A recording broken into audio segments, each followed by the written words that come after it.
Paris is often called the most beautiful city in the world. But beauty alone doesn't explain its power. What makes Paris unforgettable is that it feels designed, not just building by building, but as a complete urban experience. That design did not emerge overnight. It was shaped across centuries, from Roman settlement to medieval kingdom, from Renaissance ambition to imperial transformation.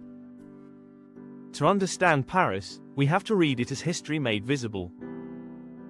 Ancient Roman Paris began as Lutetia, a Roman settlement centered around the Seine, especially the Isle de la Cité and the left bank. The Romans brought with them the classical habits of city-making: orderly streets, public baths, forums, arenas, and infrastructure.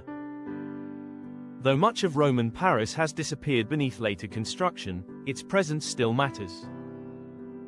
It established Paris as a place of strategic geography, connected by river, defensible, and suitable for commerce and governance. Even at this early stage, Paris was beginning to develop one of the qualities that would define it for centuries: the fusion of practicality and symbolic importance. Medieval Paris. If Roman Paris gave the city its foundation, the Middle Ages gave it its soul. Medieval Paris grew into a dense, crowded, deeply religious, and intellectually important city. This was the Paris of cathedrals, markets, guilds, narrow streets, and the early university. The Isle de la Cité remained central, and places like Notre-Dame embodied the spiritual and political authority of the age. The medieval street pattern was often irregular, intimate, and organic, shaped more by custom and incremental growth than by large-scale planning. This Paris was alive, complex, and human in scale, but also congested and difficult to manage. That tension between vitality and order would shape the city's later transformations.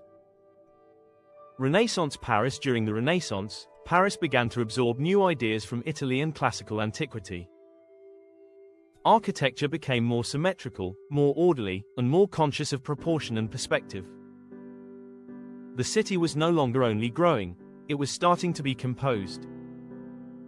Powerful rulers and elites wanted Paris to reflect prestige, stability, and civilization.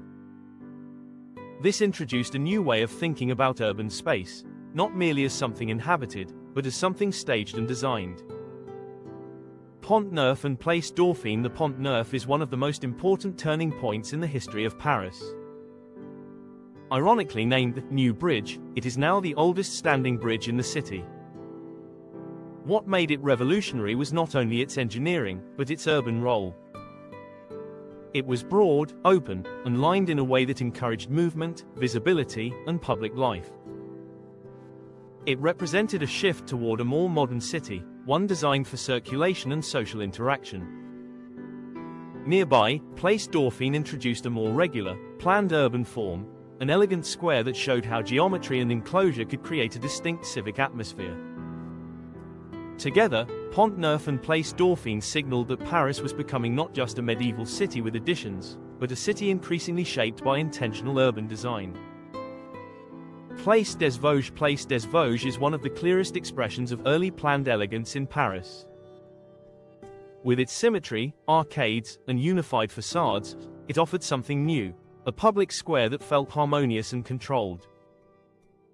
It was urban space as architecture, a setting where buildings did not compete with one another, but worked together. This was a crucial Parisian innovation, the idea that the city itself could be beautiful through repetition, proportion, and shared form. Paris was learning to turn urban space into an art. Place des Victoires reveals another dimension of Parisian planning, the use of urban space to project political authority. This square was not just decorative. It was ceremonial. Its form organized space around the idea of royal triumph, linking architecture, monument, and symbolism. In Paris, squares were never just empty spaces. They became instruments of memory, power, and identity. Place Vendôme takes this urban language even further. Its refined facades, careful proportions, and strong geometry embody the classical ideals of order and grandeur. The square feels controlled, elegant, and unmistakably prestigious. This is Paris as a capital city, a place where architecture communicates hierarchy, wealth, and authority through restraint rather than excess. It also shows one of Paris's enduring strengths, the ability to create luxury through urban form itself. Paris and ancient Rome. Again and again, Paris looked back to Rome. Not merely to imitate Roman architecture, but to inherit Rome's ideas about empire, monumentality, civic order, and the relationship between public space and power. This Roman echo can be felt in the planning of avenues, the framing of monuments, the use of arches, columns, domes, and axial composition. Paris became, in many ways, a modern capital built in dialogue with the ancient world. The Louvre captures the long evolution of Paris in a single monument. Originally a fortress, then a royal palace, later a museum, it reflects changing ideas about power, culture, and public life. Architecturally, it also marks the shift from medieval defensiveness to classical order and royal grandeur. Urbanistically, the Louvre is crucial because it anchors one of Paris's great spatial sequences. It is not simply a building to admire. It is part of a broader composition that connects palace, garden, avenue, and monument into a coherent cityscape. Avenue des Champs-Élysées. The Champs-Élysées is one of the most famous avenues in the world, but its significance lies beyond prestige. It is an axis, a line of movement, vision, and ceremony.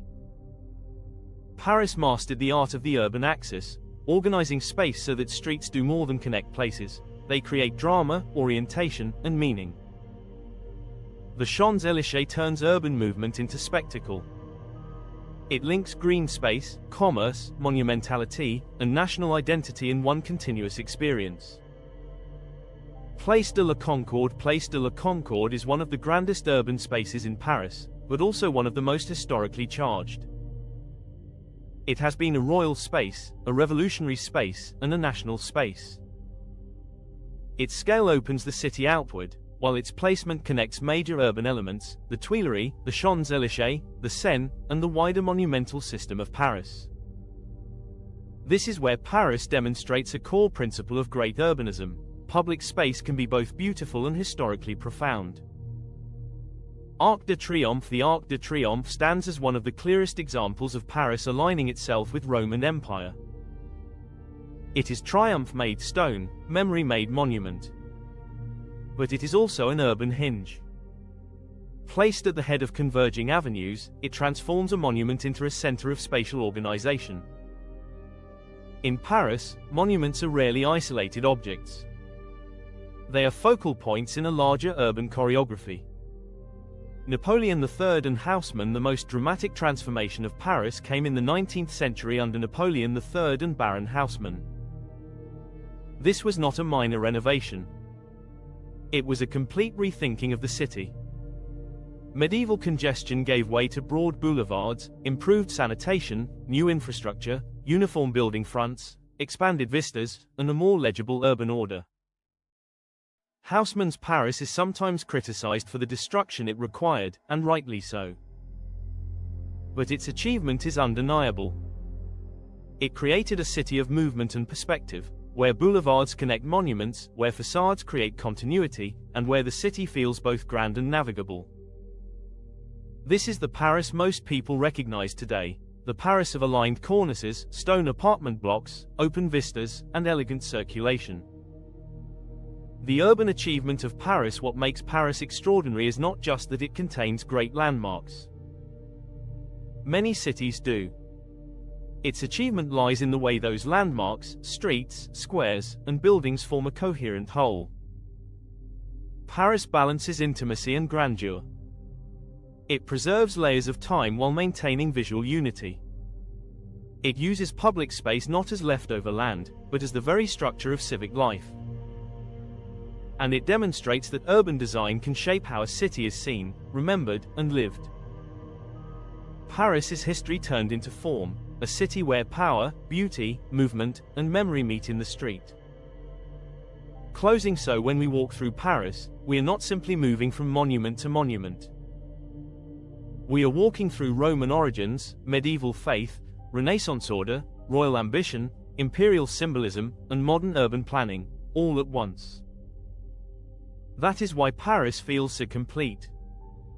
It was not only built, it was continually reimagined.